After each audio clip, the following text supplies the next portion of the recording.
কোমায় চলে গেল আর্য। হ্যাঁ, আজকের পর্বে আমরা এমনটাই দেখতে পাবো। তো পুরোটা জানতে ভিডিওতে লাইক দিয়ে চ্যানেলটা সাবস্ক্রাইব করে দেখতে থাকুন। শুরুতেই আমরা দেখতে পাই রাজলক্ষ্মী দেবী অপর্ণার বাড়ি থেকে বেরোনোর সময় একটা চেয়ারে ধাক্কা লেগে খুব পায়ে ব্যথা পায়। অপর্ণা তখন একটা মলম নিয়ে এসে রাজলক্ষ্মীর পায়ে লাগিয়ে দেয়। অপর্ণা তখন জিজ্ঞেস করে রাজলক্ষ্মী দেবীকে যে এখন আপনার ব্যথা করছে? তখন রাজলক্ষ্মী দেবী জানায়, না, আমার ব্যথা সব ঠিক হয়ে গেছে, আমি এখন যাব। এই বলে যেই রাজলক্ষ্মী দেবী ওনাদের বাড়ি থেকে বেরোতে যায়, তখনই রাজলক্ষ্মী দেবীর ফোনে ফোন আসে অর্কর। ফোনটা ধরে রাজলক্ষ্মী দেবী জিজ্ঞেস করে, হ্যাঁ অর্ক বলো, কোনো খবর পেলে আর্যর? তখন অর্ক বলে, হ্যাঁ মা, দাদার অ্যাক্সিডেন্ট হয়েছে। রাজলক্ষ্মী দেবী চমকে বলে, কি অ্যাক্সিডেন্ট হয়েছে? কোথায় আছে এখন? তখন অর্ক বলে, হ্যাঁ বিএমসি হসপিটালে আসে, তাড়াতাড়ি চলে এসো মা। আর হসপিটালের নাম যেই শোনে সঙ্গে সঙ্গে অপর্ণা দৌড় লাগায় বাড়ি থেকে।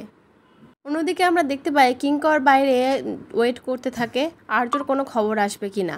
তারপরে ডক্টরকে দেখলে জিজ্ঞেস করে, কি হয়েছে স্যার আর্যর? ডক্টর তখন জানায় কিছু টেস্ট করতে হবে, তার আগে আমরা কিচ্ছু বলতে পারবো না। কিঙ্কর সেখানে চেয়ারে বাইরে বসে অনেক কিছু ভাবতে থাকে আর্যর কথা। আর ঠিক তখনই সেখানে মীরা আর অর্ক এসে উপস্থিত হয়। মীরা বলতে থাকে, কি হলো আর্যর? আমি জানি এই সবটা হয়েছে ওই বাজে মেয়ে অপূর্ণাটার জন্য। কতবার এশারকে বারণ করেছি ওই মেয়েটার সাথে মেলামেশা না করতে, কিন্তু কিছু তো বলার নাই, এশার মেলামেশা করবে আর ওর জন্যই আর্যর আজকে এত বড় ক্ষতিটা হলো। কিঙ্কর তখন বলে, এখন চুপ করো, এখন কাউকে এরকম করে দোষারোপ করা বন্ধ করো। তুমি এই কথাগুলো বলে হয়তো নিজের শান্তি পাচ্ছ, কিন্তু লাভের লাভ কি কিছু হবে এখন? আর ওইদিকে দেখা যায় মিডিয়ার সব লোকজন হাজির আর্যর অ্যাক্সিডেন্টের খবর পেয়ে।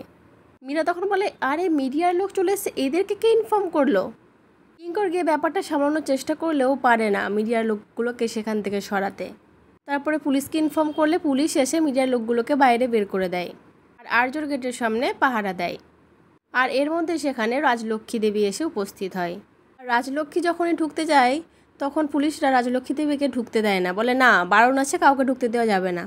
তারপর রাজলক্ষ্মী দেবী বলে, আমি আর্যর মা, তোমরা আমাকে ঢুকতে দিচ্ছ না? তখন তারা সবটা বুঝতে পেরে বলে, সরি ম্যাডাম, ভুল হয়ে গেছে, আপনি যান। রাজলক্ষ্মী দেবী ভেতরে ঢুকে জানতে চায় যে আর্যর কী অবস্থা, কেমন আছো এখন? কিঙ্কর তখন বলে, অবস্থা ঠিক সুবিধার নয়, কিছু বলা যাচ্ছে না এখন। এইটা শুনে রাজলক্ষ্মী চুপচাপ নির্বাক হয়ে কিছু না বলে সেখান থেকে বেরিয়ে যায়। এরা তখন ভাবতে থাকে রাজলক্ষ্মী দেবী কোথায় চলে গেলেন। তারপরে খুঁজতে খুঁজতে গিয়ে দেখে ঠাকুরের কাছে প্রার্থনা করছেন। তারপরে মীরা সেখান থেকে কিঙ্কর আর অর্কর কাছে চলে আসে। তারপরে ডক্টর বাইরে এসে বলে, যে কোনো সময় পেশেন্ট কোমায় চলে যেতে পারে, ইমিডিয়েটলি রক্ত দরকার, ও নেগেটিভ রক্ত, কারুর কি আছে এখানে? আর এই ও নেগেটিভ ব্লাড গ্রুপ তো খুব রেয়ার, সেটা তো আপনারা সবাই বুঝতে পারছেন। আপনাদের মধ্যে যদি কারোর ও নেগেটিভ থাকে তাহলে তো খুব ভালো, নাহলে আমাদের অন্য জায়গা থেকে ব্যবস্থা করতে হবে।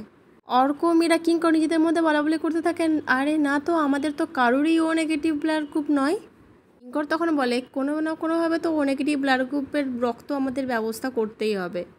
মীরা তখন বলে, হঠাৎ কোমায় চলে যাওয়া মানে তো? তখন ডাক্তার বলে, আরে না না, কোমায় চলে যাওয়া মানে সব আশা ছেড়ে দেওয়া সেটা নয়, ব্লাড দিয়ে দেখি অবস্থার উন্নতি হলেও তো হতে পারে।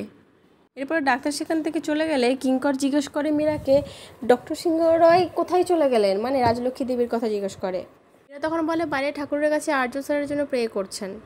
তাহলে বন্ধুরা, ও নেগেটিভ রক্তটা দিলে কি আর্য কোমা থেকে ফিরে আসবে, আস্তে আস্তে সুস্থ হয়ে উঠবে, নাকি আর্যর কোমা থেকে বের হতে লাগবে অপর্ণার সাহায্য, যে এখনও এসে পৌঁছায়নি? আমার যেটা মনে হচ্ছে অপর্ণা হয়তো সত্যি কোনো বিপদে পড়েছে, কিন্তু মোদ্দা কথা হলো অপর্ণা বিপদে পড়লে তাকে কে বাঁচাবে? আর্য স্যার তো এখানে কোমাতে আচ্ছন্ন। দেখা যাক গল্প কোন দিকে যায়। পরবর্তী আপনি তাড়াতাড়ি আসছি। ধন্যবাদ।